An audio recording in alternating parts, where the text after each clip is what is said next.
My name is Haley, and at 25 years old, I've learned that sometimes the people who should protect your dreams are the ones who crush them. The 1967 Mustang I'd saved for since I was 16 wasn't just a car, it was my connection to my grandfather, my independence, my accomplishment. When my parents secretly sold it to bail out my sister Amber yet again, they thought I'd just accept it. They had no idea I'd make them all regret their betrayal. Before I get into this story, let me know where you're watching from in the comments, and hit that like and subscribe button if you've ever had to stand up to your own family when they've crossed a line. As far back as I can remember, I was the little girl who preferred Hot Wheels to dolls. While other kids had posters of boy bands on their walls, mine were plastered with vintage Mustangs, Camaros, and Corvettes. This wasn't just a passing phase. It was a passion ignited by my grandfather, the one person who always saw me for who I truly was. Grandpa Joe had a detached garage that smelled of motor oil and possibility. Every Saturday from the time I was 8, I'd ride my bike over to his house where he was usually bent over the engine of whatever classic car he was restoring. "Hey there, grease monkey," he'd say, his weathered face crinkling into a smile. "Ready to make some magic today?" And magic it was. While my parents were busy attending Amber's dance recitals or science fairs, Grandpa taught me how to change oil, replace spark plugs, and eventually rebuild entire engines. When he passed away my sophomore year of high school, he left me his tools but not his cars, those went to my uncle. At his funeral, amid my grief, I made a silent promise that I'd own a classic car of my own one day, something he would have been proud to see me restore. My parents never really understood this dream. Mom would sigh, "Haley, wouldn't you rather save for something practical?" Dad would add, "Cars are money pits, honey."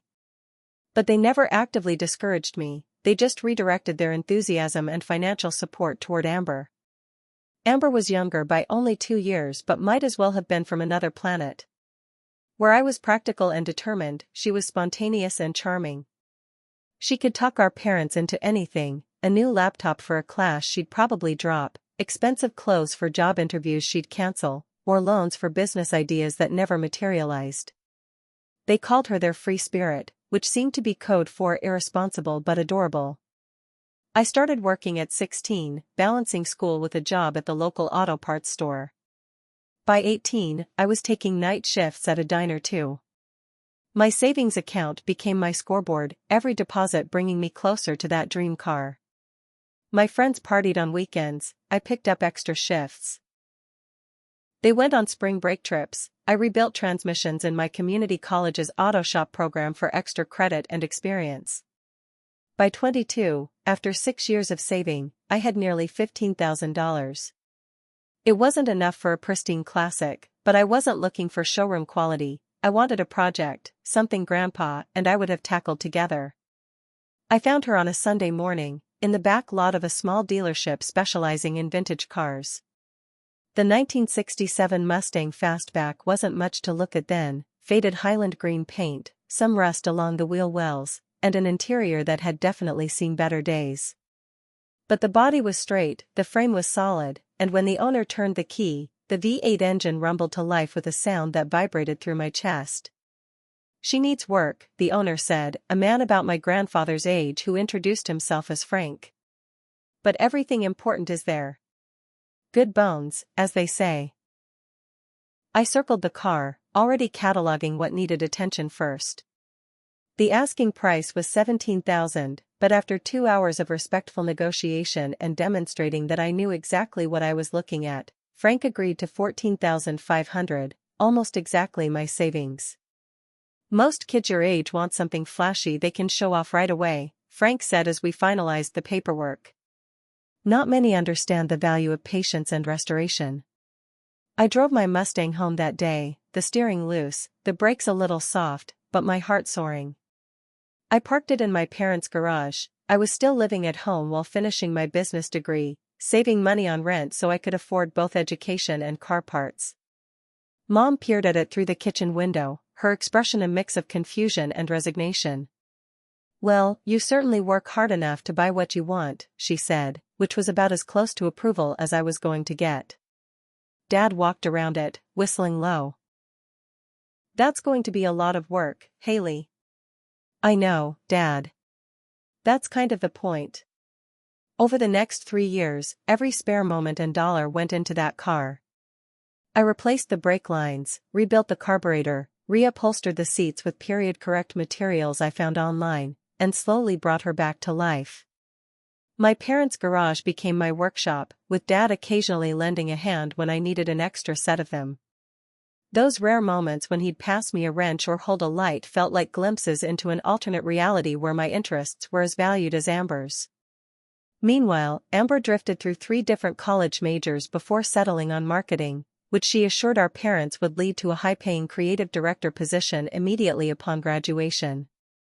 They paid her full tuition, her apartment near campus, and the lease on a new Honda Civic that she managed to dent within the first month. When she decided her apartment furniture was too depressing, Mom and Dad bought her a new set. When she needed a laptop for school, they got her the premium model with all the upgrades. I never said anything. I'd made my peace with the dynamic long ago. Amber was the one who needed help, while I was the one who could handle things on my own. Their unequal treatment had been normalized for so long that pointing it out seemed pointless.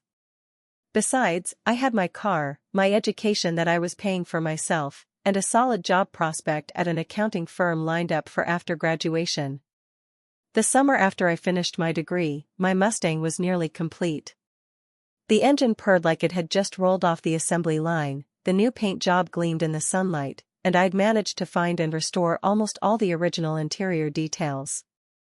I was still living at home, saving for my own place while working at the accounting firm where I'd been hired. The plan was to find an apartment with a garage or carport where I could keep my pride and joy. "You've done an amazing job with that old thing," Dad admitted one evening as I cleaned grease from my hands after adjusting the timing. "Never thought you'd stick with it this long." "Thanks, Dad," I said, surprised by the compliment. "Just a few more weekends of work and she'll be perfect." In August, my firm sent me to Chicago for a 2-week training session. Before leaving, I covered my Mustang with a breathable car cover in my parents' garage, checking and double-checking that everything was secure. I even left a detailed note taped to the workbench with instructions not to start it in my absence, as I'd been in the middle of fine-tuning the carburetor. "Don't worry so much," Mom said as she drove me to the airport. "It's just a car, and it'll be there when you get back." I had no idea how wrong she would be. The plane touched down at 7:45 p.m. on a Sunday, 2 weeks after I'd left. Despite the exhaustion from intensive training sessions and the late-night networking events in Chicago, I felt energized. I had Monday off before returning to work, and I planned to spend it finishing the carburetor adjustments on my Mustang. Mom picked me up from the airport, chattering about neighborhood gossip and a new recipe she'd tried. I noticed she seemed a bit nervous, changing subjects quickly when I mentioned looking forward to working on my car, but I chalked it up to her usual disinterest in my automotive projects. We pulled into the driveway around 9 p.m. Dad was watching baseball in the living room and gave me a distracted wave as I headed straight for the garage, eager to check on my Mustang even before unpacking. I flipped the light switch and froze. The space where my car should have been was empty. The car cover was folded neatly on the workbench, my tools were organized in their usual places, but the Mustang, my Mustang, was gone. For a moment, I thought I was hallucinating from travel fatigue. I blinked hard, as if the car might materialize if I cleared my vision. My stomach dropped as the reality hit me. "Dad?" I called out, my voice sounding strange even to my own ears. "Dad, where's my car?" I heard the TV volume lower, followed by the creak of Dad's recliner. Both my parents appeared at the garage door, wearing identical expressions of discomfort. "Haley, honey," Mom began, her voice overly gentle. "We need to talk to you about that." "Where's my car?" I repeated, my hands beginning to shake. Dad cleared his throat. "We had to sell it, Haley. There was a situation with Amber." "You what?" The garage seemed to tilt around me. "You sold my car? Without asking me? Without even telling me?" "We tried to call you," Mom said quickly. But you said you were in training all day, and this couldn't wait. Amber was in trouble.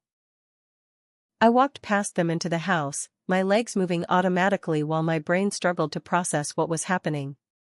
In the living room, I saw Amber curled up in the corner of the couch, phone in hand, looking up with an expression that mixed guilt with defiance. "What did you do?" I asked her directly. Mom jumped in. "Don't attack your sister. She made some mistakes with her credit cards, but she's learning." "How much?" I interrupted, still staring at Amber. Dad sighed heavily. "She was $12,000 in debt, Haley. The collection agencies were calling. They were threatening legal action." "So you sold my car?" I whirled to face him. "The car I bought with my money? The car I've spent 3 years restoring?" "We knew you had a good job now," Mom explained, as if this justified everything. "Amber doesn't have anything established yet. Her credit would have been ruined before she even got started in life." "And what about me? Did you even think about asking me first?" "There wasn't time," Dad said. "Frank, the guy you bought it from, happened to mention to my golf buddy that he'd love to buy it back if you ever decided to sell." When Amber's situation came up, it seemed like the perfect solution. My mind reeled at the mention of Frank. "You sold it back to Frank? For how much?" My parents exchanged a glance that confirmed my suspicion. $18,000, Dad finally admitted. "So you not only sold my car without permission, but you pocketed an extra $6,000 beyond what Amber needed?" The betrayal cut deeper with each new revelation. "We put that money in your savings account," Mom said quickly. "We're not thieves, Haley. No, you're just people who think they can take something I worked years for, that I poured my heart into, and sell it because your favorite daughter can't manage to act like an adult." My voice rose with each word until I was shouting. "That's not fair," Amber piped up, finally speaking. "They're my parents too, and I needed help." I turned to her, rage and hurt burning in my chest. "You always need help, Amber. And they always give it to you, no matter who it hurts." "What was it this time? More designer clothes? Another vacation you couldn't afford?" Amber had the grace to look embarrassed. "I invested in a friend's business startup. It didn't work out." "Of course it didn't," I said bitterly. "Nothing you invest in ever works out, because you never do the work. You just expect Mom and Dad to clean up your messes." "Haley, that's enough," Dad said sternly. "We're still your parents. We made what we thought was the right decision in a difficult situation." "It's just a car," Mom added, her tone dismissive in a way that made my blood boil. "I know you liked working on it, but you can always get another project someday." Just a car. The words echoed in my head. Just the thousands of hours I'd spent learning how to restore it. Just the connection to my grandfather. Just the achievement I was most proud of in my life. "It wasn't yours to sell," I said quietly, the fight suddenly draining out of me. "You had no right." I turned and walked to my bedroom, closing the door behind me. I sat on my bed in the dark, hot tears streaming down my face. Through the wall, I could hear them talking in hushed, urgent tones. "She'll get over it," I heard Mom say. "Haley's always been the practical one." "I don't know," Dad replied, his voice uncertain. "I've never seen her this upset." "What was I supposed to do?" Amber's voice was defensive. "They offered to help." In that moment, I realized a hard truth: as long as I accepted this treatment, it would continue. As long as I was the practical one who would get over it, my feelings and possessions would always be sacrificed for Amber's needs. I wiped my tears away and pulled out my laptop. First, I checked my bank account. Sure enough, $6,000 had been deposited that afternoon. Not enough. Not nearly enough. I began researching vehicle ownership laws in our state, property theft statutes, and my legal rights. By morning, I had a plan. They had taken something precious from me without consent. Now I would show them exactly what that meant. This wasn't just about a car anymore. It was about respect, boundaries, and making sure that they never took me for granted again. The next morning, I called in sick to work and waited until my parents had left for their jobs.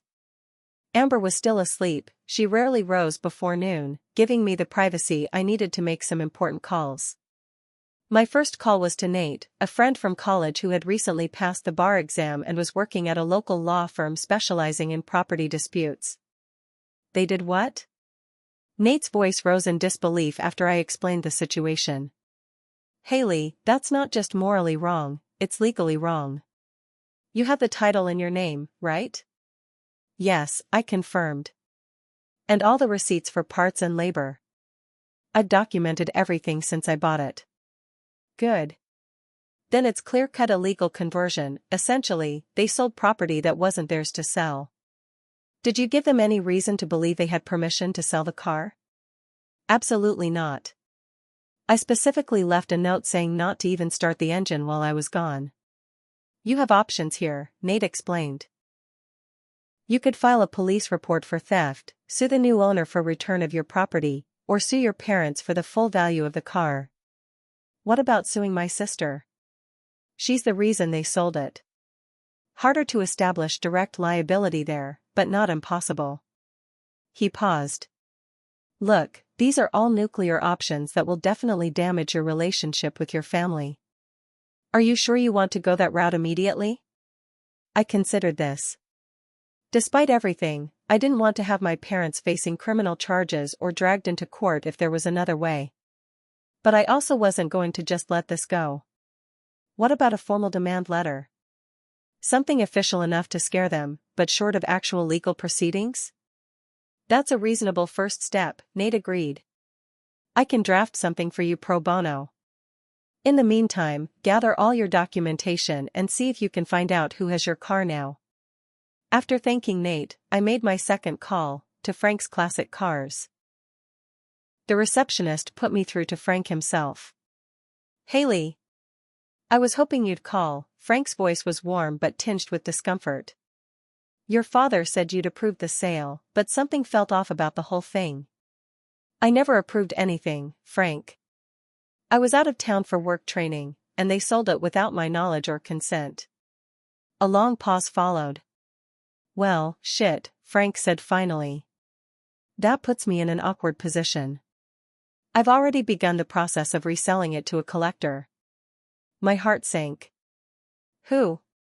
Has it been finalized yet? Fellow named Martin Schaefer.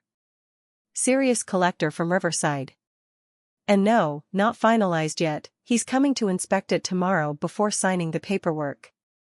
Frank, that car was stolen from me. I never consented to its sale. If you complete this transaction, you'll be selling stolen property. Another pause. I paid your father $18,000 for it. That's $3,000 more than you paid me. The amount confirmed what my parents had told me. Did they tell you how much work I'd put into it? It's worth at least $25,000 now. They mentioned you'd fixed it up some, Frank admitted. Look, I don't want any legal trouble. What do you propose? Hold off on selling it to this collector. Give me a few days to resolve this with my family. I want my car back, and I'll make sure you don't lose money on this. After some negotiation, Frank agreed to delay the sale for 1 week. He wasn't happy, but he also didn't want to risk being part of a fraudulent transaction. Armed with this information, I spent the afternoon gathering all my documentation, the original bill of sale, title, insurance documents, and hundreds of receipts for parts and labor. I also withdrew the $6,000 my parents had deposited in my account. I didn't want their blood money. That evening, I asked my parents and Amber to sit down for a family meeting. I placed a folder of documents and the stack of cash on the coffee table between us. This is your $6,000, I said coldly, sliding the cash toward them. I don't want it. Mom started to speak, but I held up my hand. I'm not finished. I've spoken to Frank. I know exactly what happened, and I know the car hasn't been resold yet. I've also consulted with an attorney. Dad's expression shifted from defensive to concerned. An attorney? Haley, we're family. We don't need lawyers involved in family matters. This stopped being just a family matter when you illegally sold property that belonged to me, I replied evenly. The Mustang was in my name only. I have the title and all documentation. What you did constitutes theft and conversion of property under state law. Are you threatening to sue us? Mom asked incredulously. I'm explaining the reality of the situation. I turned to Amber. You caused this problem. You're going to fix it. I pulled out a document that Nate had helped me prepare, a formal promissory note detailing a repayment plan for the full $18,000. This is a legally binding agreement stating that you, Amber, will repay me the full $18,000 that Mom and Dad received for my car. You'll make monthly payments of $500 until the debt is paid in full, with modest interest. $500 a month? Amber looked shocked. I can't afford that. I'm just starting out. You should have thought of that before you racked up $12,000 in debt that you expected others to pay, I said without sympathy. If you don't sign this agreement, I'll proceed with legal action against all three of you. You wouldn't really sue your own family, Mom said, but her voice lacked conviction. Try me. I met her gaze steadily. You sold something irreplaceable that I worked years for. You didn't even have the respect to ask me first. So yes, I absolutely would take legal action. Dad picked up the agreement and read through it, his face growing increasingly somber. This is serious, Haley. There are penalties and clauses in here about asset seizure. Yes, there are. Because I'm serious. But what about family? Mom pleaded. We've always helped each other. Is that what you call taking my car without permission? Helping? I laughed bitterly. This agreement is me helping. It's me helping Amber learn that actions have consequences. It's me helping you both understand that I'm not a doormat. The ensuing argument lasted hours. Mom cried. Dad yelled. Amber alternated between tears and defiance. I remained unmoved. The way I see it, you have two choices, I finally said when everyone had exhausted themselves.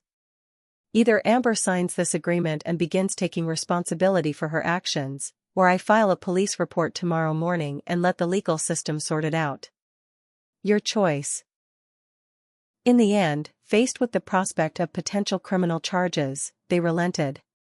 Amber signed the agreement with a shaking hand, shooting me a look of pure resentment. I'm moving out tomorrow, I told them as I gathered my documentation. I've already found an apartment. I'll text you the address in case of emergency, but otherwise, I think we all need some space. As I walked to my bedroom to start packing, I heard Mom sobbing in the living room. I don't understand how she could be so cold, she cried to Dad. It's like she's not even our daughter anymore. What she failed to understand was that this wasn't who I wanted to be. This was who they had forced me to become by consistently devaluing what mattered to me. For the first time in my life, I was standing up for myself, and it felt both terrible and necessary. 3 months passed with no word from Amber about repayments. I had settled into my new apartment, thrown myself into work, and tried to move forward, despite the hollow feeling that had replaced my excitement about finally completing my Mustang's restoration. Each day that passed without Amber fulfilling her obligation reinforced what I had always known: she didn't respect me, and neither did my parents if they weren't insisting she honor our agreement. I had given her a chance to make things right, and she was ignoring it, probably assuming I wouldn't follow through with consequences. She was wrong. On the first day of the 4th month, I filed an insurance claim reporting the vehicle as stolen. I provided all documentation showing I was the legal owner and that the vehicle had been sold without my consent. I also filed a police report, carefully explaining that I had been out of town when my vehicle was sold without permission. The responding officer was initially confused. So your parents sold your car, but you're reporting it as stolen? Yes, I confirmed. I never gave permission for the sale. The title was solely in my name. Legally speaking, it was stolen and sold. And you're aware this could result in charges against your parents? He asked carefully. I'm aware of the potential consequences, I replied. I've already tried to resolve this privately without success. I provided the officer with Frank's contact information and the name of the collector who had likely purchased my Mustang by now. 2 days later, Detective Rivera called me for additional details. She seemed to understand the situation better than the initial officer. Family property disputes are complicated, she acknowledged. But the law is fairly clear in this case. If you owned the vehicle outright and never authorized its sale, then it was illegally converted. A week later, my phone rang with a call from an unknown number. It was Martin Schaefer, the collector. Ms. Bennett? This is Martin Schaefer. I understand there's an issue with the 1967 Mustang I recently purchased. My heart raced. Yes, Mr. Schaefer. That car was sold without my consent. I am the legal owner. He sighed heavily. The police have already contacted me. They put a hold on the title transfer pending their investigation. I paid $22,000 for that car, Ms. Bennett. The amount shocked me. Frank had marked it up significantly. I'm sorry you've been drawn into this, Mr. Schaefer. This isn't your fault.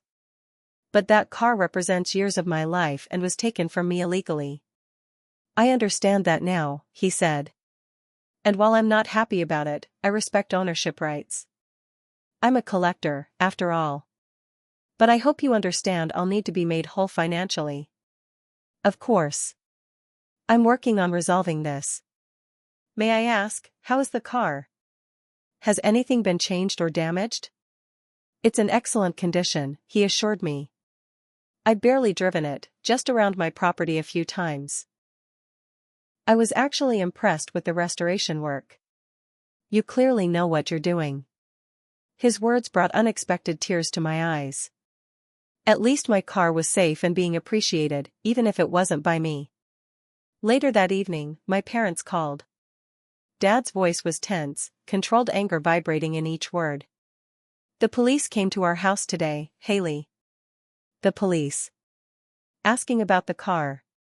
Saying we might be charged with theft. Is this really the road you want to go down? I gave you and Amber a chance to make this right, I said calmly. She signed an agreement and hasn't paid a penny. What did you expect me to do? Not send police to our door. Mom cried in the background. We're your parents, Haley.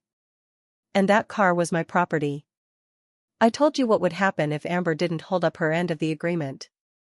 We'll pay you back ourselves, Dad offered, desperation creeping into his voice. Just call off the police. That's not the point, I replied. Amber needs to face consequences. She's 23 years old. When is she going to learn responsibility if you keep bailing her out? So this is about punishing your sister? About jealousy? Mom had taken the phone now. No, this is about justice and respect. I worked for that car. I restored it myself. And you all treated it, and me, as disposable. I want Amber to understand what she took from me.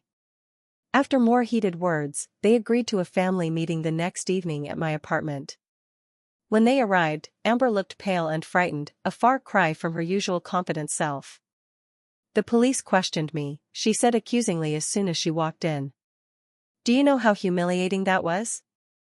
About as humiliating as learning my car had been sold without my permission while I was away on business, I replied evenly. Are you ready to start making payments now? My parents exchanged glances, and Dad pulled out his checkbook. We'll pay it, he began. I held up my hand. No. That's not the agreement. Amber signed the promissory note. Amber pays. She can't afford $500 a month, Mom protested. Then she should get a second job. Like I did when I was saving for that car. Amber stared at me, a mixture of resentment and dawning comprehension in her eyes. You're really going through with this? You'd let me get a criminal record? You should have thought about that before you racked up $12,000 in debt and let our parents sell my car to cover it. After hours of discussion, a new reality finally sank in for all of them. I wasn't backing down. The police investigation was proceeding, and unless Amber began making payments immediately, there would be legal consequences for everyone involved. Fine, Amber finally said, pulling out her checkbook. I'll pay the $500 a month. Starting now. She wrote the first check with shaking hands, nearly tearing the paper in her anger. I accepted it calmly. I'll need you to continue these payments on the first of each month. Missing a payment violates our agreement and will result in immediate legal action. As they prepared to leave, Dad paused at the door. I hope someday you'll understand we were just trying to help your sister. And I hope someday you'll understand that you can't help one child by hurting another, I replied. After they left, I sat alone in my apartment, the check in my hand. This didn't feel like victory, it felt hollow and sad. But as I looked at Amber's angry scrawl on the check, I recognized something important. For the first time in our family dynamic, my needs mattered. My property mattered. I mattered. It wasn't how I wanted to be seen and respected, but sometimes you have to work with what you've got. 6 months into Amber's payment plan, I received an unexpected call from Martin Schaefer, the collector who had purchased my Mustang. Ms. Bennett, he began formally, I've been thinking about your situation. The police investigation has confirmed your ownership claim, and I'll be required to return the vehicle soon. But before that happens officially, I wondered if you might want to come see it? The invitation caught me off guard. See my car? Why? Call it collector's curiosity. I'd like to meet the young woman who restored this vehicle so beautifully. Not many people your age have the skill or patience for proper restoration work. I hesitated, but curiosity won out. All right. When would be convenient? The following Saturday, I drove to Martin Schaefer's estate in Riverside, a sprawling property with a gated entrance and multiple garages. Martin himself was not what I had pictured. Rather than the elderly connoisseur I'd imagined, he was in his early 50s with salt and pepper hair and a warm smile. Thank you for coming, he said, extending his hand. The famous Ms. Bennett at last. He led me to the largest garage, entering a code on a keypad. When the door rolled up, my breath caught in my throat. There, under soft lighting, sat my Mustang, gleaming Highland green, looking even better than when I'd last seen it. I had my detailer give it a proper polish, Martin explained, watching my reaction closely. And I fixed that slight hesitation in the carburetor you mentioned to Frank. Hope you don't mind.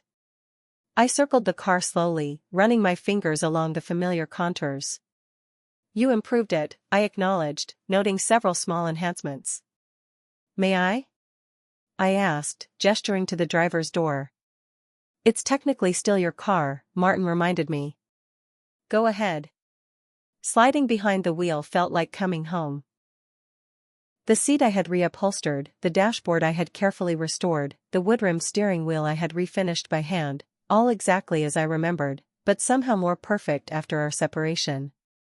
She drives beautifully, Martin said, leaning against the open door. You did exceptional work here, especially for someone self-taught. My grandfather taught me the basics, I explained. The rest I learned from books, videos, and a lot of trial and error. We spent the next hour talking cars, restoration techniques, and our shared passion for classics. Martin showed me his collection, 5 vintage vehicles, each immaculate, but kept returning to the Mustang. You know, he said finally, I've been collecting for 20 years, but I've never encountered a situation quite like this. Typically when I buy a car, the seller is eager to part with it, not fighting to get it back. I never wanted to sell it, I reminded him. That's evident, he nodded. Which brings me to a proposition. The police will eventually require me to return the vehicle to you, that's clear now. I paid $22,000 for it, which I'll lose unless I pursue Frank for fraud. But I'd rather not go down that road. What are you suggesting? I asked cautiously. I understand your sister owes you $18,000 for the car, based on what your parents received from Frank. She's been making payments for 6 months, how much remains? About $15,000, I calculated. She's been consistent with the payments, I'll give her that. Martin considered this. What if I kept the Mustang temporarily, let's say another 6 months, and then sold it back to you for the remaining balance your sister owes? That would make me whole eventually, and you'd get your car back sooner. The offer stunned me. Why would you do that? You'd be letting it go for less than you paid. He shrugged. I appreciate craftsmanship and passion. This car clearly means more to you than money could compensate. Besides, the market for classics is rising, I can make up the difference elsewhere. On the drive home, I turned the proposition over in my mind. It was more than fair, and it offered a faster path to reclaiming my car. But something about the arrangement felt incomplete. The more I thought about it, the more I realized that simply getting my car back wouldn't address the fundamental issue that had started all this: Amber's lack of responsibility and my parents' enabling behavior. That evening, I called Amber directly, something I hadn't done since our falling out. We need to talk, I said when she answered. In person, not with Mom and Dad present. Just us. We met at a neutral location, a coffee shop halfway between our apartments. Amber arrived looking guarded and resentful, but also different somehow. More subdued. I have a proposition for you, I began after we'd settled with our drinks. I explained Martin's offer and then laid out my terms. If you get a stable job and make your payments consistently for the next 6 months, I'll help you negotiate with Martin to buy back the Mustang. You'll still need to pay the full amount you owe me, but you'll be paying towards something concrete rather than just repaying a debt. Amber studied me suspiciously. Why would you do that? I thought you wanted to punish me. This was never about punishment, I corrected her. It was about consequences and respect. You took something irreplaceable from me.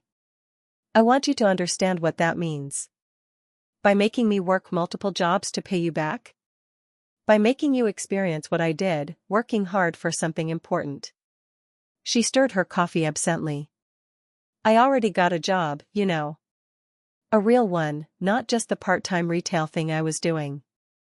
I'm an assistant at a marketing firm. The pay isn't great, but it's something. This surprised me. When did that happen? 2 months ago. After the 3rd check I wrote you, I realized I couldn't keep draining my savings. I needed actual income. She laughed bitterly. First real job of my life at 23. Pathetic, right? Not pathetic, I said carefully. Just late to the game. A silence fell between us, less hostile than our previous encounters but still weighted with unresolved feelings. Do you know what's been the weirdest part of all this? Amber finally asked. Mom and Dad haven't offered to help me with the payments. Not once. It's like you broke some spell by standing up to them. I hadn't expected this. Really? They haven't tried to give you money for it? She shook her head. They said this was between you and me now. That I needed to honor my commitment. She looked up at me. I think you scared them, honestly. The police showing up, it made them realize they crossed a serious line. For the first time in months, I felt something unclench inside me. Perhaps some good had come from this painful situation after all. So what do you say? I asked. 6 months of solid payments, and we worked together to get the car back? Amber considered this, then nodded slowly. I can do that. But I have one condition: when we get it back, you teach me some basics about car maintenance. I should probably learn how to change my own oil at least. Despite everything, I found myself smiling. Deal. The next 3 months brought surprising developments. Amber not only made her payments on time but occasionally included small extra amounts when she could afford it. My parents, true to what Amber had said, maintained a respectful distance, checking in occasionally but no longer trying to manage the situation. I visited Martin and the Mustang twice more, each time noting small improvements he'd made, all reversible and all done with impressive skill. During my 3rd visit, he mentioned that he'd received a very polite call from Amber, introducing herself and asking questions about the car. She seems genuinely interested in understanding what makes this vehicle special to you, he observed. She's trying, I acknowledged. That's more than I expected. As winter turned to spring, something shifted in our family dynamic. Mom invited me to Sunday dinner, and for the first time in memory, the conversation wasn't dominated by Amber's latest drama or achievement. Dad asked thoughtful questions about my work and my continuing interest in classic cars. Amber shared stories from her job, the challenges, the learning curve, the satisfaction of earning her own way. It wasn't perfect, and the wound wasn't fully healed. But it was progress, the kind I hadn't dared hope for when this all began. 1 year after the fateful day I returned home to find my car missing, Amber made her 12th consecutive payment. Together, we drove to Martin Schaefer's estate to discuss the final transfer. I can't believe we're actually doing this, Amber said nervously as we pulled through the gates. What if he's changed his mind? Martin's a man of his word, I assured her, though I harbored my own concerns. A year was a long time, and the classic car market had indeed risen as he'd predicted. Martin greeted us in his driveway, handshake firm and smile genuine. The Bennett sisters, together at last. Come in, both of you. Over coffee in his study, we discussed the details. True to his word, Martin offered to sell the Mustang back for the remaining balance Amber owed, now just over $9,000 thanks to her extra payments. I've grown rather attached to this car, he admitted. But watching your dedication to recovering it has been more rewarding than keeping it could ever be. We finalized the paperwork, with Martin accepting Amber's payment plan for the remaining balance. When he handed me the keys, I felt a swell of emotion I hadn't expected, not just joy at recovering my car, but gratitude for the unexpected lessons this painful experience had taught all of us. There's one more thing, Martin said as we prepared to leave. I made a few modifications that weren't period correct. Modern disc brakes, hidden Bluetooth connectivity, things like that. I understand if you want to reverse those changes. I smiled. I think I'll keep them. They're part of the car story now. Driving my Mustang home for the first time in over a year, with Amber following in her car, I felt a complex mix of emotions. The familiar rumble of the engine, the slight resistance in the gearshift that I'd never quite eliminated, the scent of leather and motor oil, it was all exactly as I remembered, yet somehow different too. Like coming home to find the furniture rearranged, still yours, but transformed. At my apartment, Amber helped me clear space in my covered parking spot for the Mustang. As we worked, she spoke hesitantly. I need to say something I should have said a long time ago, she began, not meeting my eyes. I'm sorry, Haley. Not just for the car, but for everything. For taking you for granted. For never seeing how hard you worked while I just coasted. The apology, so long awaited, landed softly between us. For a long time, I was jealous of you, she continued when I didn't immediately respond. You always seemed so sure of yourself, so capable. Mom and Dad never worried about you because you never gave them reason to. I thought that meant they loved you less, but now I realize they just respected you more. I leaned against the Mustang's fender, considering her words. I was jealous of you too, you know. You got their attention, their support, their resources. I had to fight for everything I achieved. That wasn't fair, she acknowledged. And I never appreciated how unfair it was until I had to earn something the hard way myself. Over the following weeks, something unexpected happened. Amber began stopping by regularly, not just to make her payments but to learn about the car. True to our agreement, I taught her the basics, oil changes, filter replacements, spark plug maintenance. To my surprise, she proved an apt pupil, asking intelligent questions and taking meticulous notes. This is actually interesting, she said one Saturday, hands greasy as she helped me replace the air filter. I never understood why you were so into this stuff before. It's about control, I explained. Understanding how things work means you can fix them when they break. There's power in that. She considered this. I wish I'd learned that lesson earlier. My parents, too, were evolving.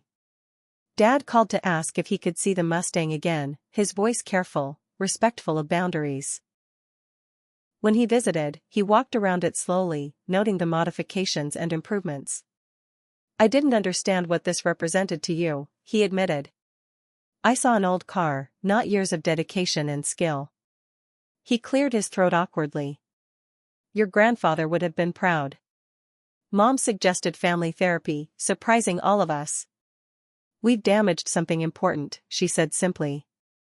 "We should learn how not to repeat that mistake." The first few sessions were uncomfortable, raw emotions surfaced, old wounds reopened. Our therapist, Dr. Levine, didn't allow anyone to hide behind politeness or deflection. "Your family has a pattern of unequal investment," she observed in our third session. "Haley, you learned early to be self-sufficient because resources were directed toward Amber. And Amber, you never developed self-sufficiency because help was always provided before you needed to figure things out yourself." My parents struggled with these insights, defensive at first, then gradually accepting. Dad admitted that he had always worried more about Amber because she reminded him of his younger sister, who had struggled throughout life without support. "I thought I was preventing the same outcome," he explained. "Instead, I nearly created it by not letting her face consequences." Mom confessed that she had found my independence intimidating. "Haley never seemed to need me," she said tearfully. "I felt more useful helping Amber." These revelations didn't magically heal our family, but they created space for understanding. We established new boundaries, new expectations, new ways of supporting each other without enabling unhealthy patterns. 6 months after recovering my Mustang, Amber made her final payment. To celebrate, I suggested we take the car for a proper drive, a weekend road trip along the coast. "Just us?" she asked, surprised by the invitation. "Just us," I confirmed. Sisters figuring out how to be sisters again. That weekend trip became a turning point. Away from our parents and our history, we found common ground we'd never explored. Amber shared her genuine struggles at work, her efforts to establish financial stability, her hopes for eventually returning to school with a clearer purpose. I opened up about my own insecurities, the pressure I'd always felt to be perfect because no one expected me to fail, the loneliness of being the responsible one. As we drove along coastal highways, the Mustang performing flawlessly, I realized that while I had recovered my car, I had gained something even more valuable, an authentic relationship with my sister based on mutual respect rather than resentment and competition. "I think I finally understand why this car means so much to you," Amber said as we watched the sunset from a scenic overlook, the Mustang parked behind us. "It's not just about Grandpa or even about the work you put into it. It's about proving something to yourself." I nodded, surprised by her insight. Every time something went wrong during the restoration, I had to decide whether to give up or push through. Each fixed problem was like a testament to my own worth. "I never had to prove anything to myself," she said thoughtfully. "Until now." We drove home in comfortable silence, the Mustang's engine a steady soundtrack to our thoughts. Whatever came next for our family, we had begun the real work of restoration, not just of a car, but of relationships that had been badly damaged and were, at last, on the road to recovery. 2 years after the day my parents sold my dream car, our family gathered for a backyard barbecue at my new house, a small bungalow with the one feature I'd insisted on, a spacious garage. The Mustang sat in the driveway, gleaming in the summer sun, now fully restored with a few modern improvements that made it uniquely mine. Dad manned the grill while Mom arranged salads on the patio table. Amber arrived last, carrying a small wrapped package. "What's this?" I asked when she handed it to me. "Open it," she urged, a nervous smile playing at her lips. Inside was a custom leather keychain with a small medallion embedded in it. Looking closer, I recognized it as a piece of the original carburetor from the Mustang, the part we'd replaced during one of our weekend restoration sessions. "I had it made from that old part we saved," Amber explained. "I thought it represented, the before and after of the car, but also us." The thoughtfulness of the gift caught me off guard. 2 years ago, Amber wouldn't have considered such a gesture, much less understood its significance. Now she was presenting me with a symbol that perfectly captured our journey. "I love it," I said simply, giving her a quick hug that she returned without hesitation. Our relationship had evolved into something I'd never thought possible.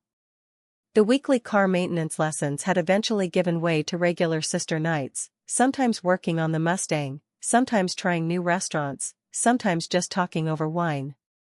The forced proximity of our payment arrangement had gradually transformed into genuine connection. My relationship with my parents had changed too, reconfiguring itself into something based on mutual respect rather than expectation. Mom no longer dismissed my interests as just hobbies, and Dad had started asking for my input on his own car issues, acknowledging my expertise. Most surprisingly, they had stopped playing financial safety net for Amber. When she'd mentioned wanting to return to school, they offered emotional support and advice, but made it clear that funding would be her responsibility. Rather than being discouraged, Amber had researched scholarships, applied for grants, and worked out a part-time schedule that would allow her to earn while learning. "I'm thinking of focusing on business management," she'd told me recently. "Turns out I'm pretty good at organizing and planning when I actually try." As we sat down to eat, I realized how profoundly different our family dynamic had become. Conversations flowed more naturally, with everyone having space to speak and be heard. My achievements were acknowledged alongside Amber's, and neither of us felt the need to compete for attention or validation. Last month, I'd entered the Mustang in a local classic car show, my first, and won second place in the restored classics category. My parents had attended, proudly telling other spectators about my restoration work, while Amber had helped me prepare the car, insisting on detailing the interior herself. The trophy now sat on my mantle, not as important as the process that had earned it, but a nice reminder nonetheless. After dinner, as we lingered over dessert, Dad raised his glass. "I'd like to make a toast," he said, uncharacteristically emotional. "To Haley, who taught us all what it means to stand up for yourself. To Amber, who showed us it's never too late to grow up. And to second chances, with cars and with family." We clinked glasses, the moment free of the tension that would have accompanied such a gathering 2 years ago. Later, as everyone helped clean up, Mom pulled me aside. "I've been wanting to tell you something," she said quietly. "I'm sorry we didn't see the value of what mattered to you. Not just the car, everything. Your independence, your work ethic, your passions. We took them for granted because they didn't seem to require our intervention." "I know, Mom," I said, surprised to find forgiveness came easily now. "We all made mistakes. But yours led to growth for all of us," she pointed out. "Our mistakes just created pain. Pain can be instructive too," I reminded her. "Sometimes it's the only way we learn certain lessons." As my family prepared to leave that evening, I walked them to their cars. Amber lingered behind after our parents drove away. "Remember when you made me sign that payment agreement?" she asked, leaning against the Mustang's fender. "I hated you so much in that moment." I laughed. "I know. I could practically see the daggers shooting from your eyes." "It was the best thing anyone's ever done for me," she said seriously. "I never would have grown up otherwise." "That wasn't exactly my goal at the time," I admitted. "I was just angry and hurt." "But you were right," she insisted. "And now look at us. I have a decent job, I'm going back to school, I can change my own oil." "A vital life skill," I teased. "And I actually have a relationship with my sister." She smiled. Sometimes the hardest lessons turn out to be the most important ones. As I watched her drive away, I reflected on the unexpected journey we'd all taken. What had begun as an act of betrayal had ultimately led to transformation. My parents had learned that respect isn't automatic but earned. Amber had discovered her own capabilities when not rescued from consequences. And I had found that standing firm for what mattered could lead to deeper connections, not just burned bridges.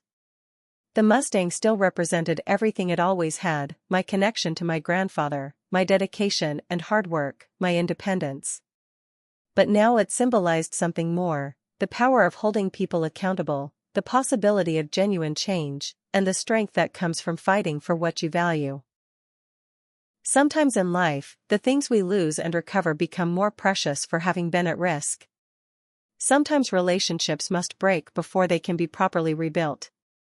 And sometimes, making others repay what they've taken, whether measured in dollars or in respect, is the kindest gift you can offer them. As I walked back to my garage to spend some quiet time with my restored Mustang, I felt at peace with all of it, the pain and the healing, the loss and the recovery, the endings and the new beginnings. Have you ever had to stand up to family members who crossed your boundaries? How did you handle it, and did it change your relationship for better or worse? Let me know in the comments below. And if you found value in my story, please like, subscribe, and share with someone who might need to hear that standing firm for what matters can sometimes be the greatest act of love. Thank you for joining me on this journey, and remember, some dreams are worth fighting for, even when those standing in your way are the people who should be supporting you most.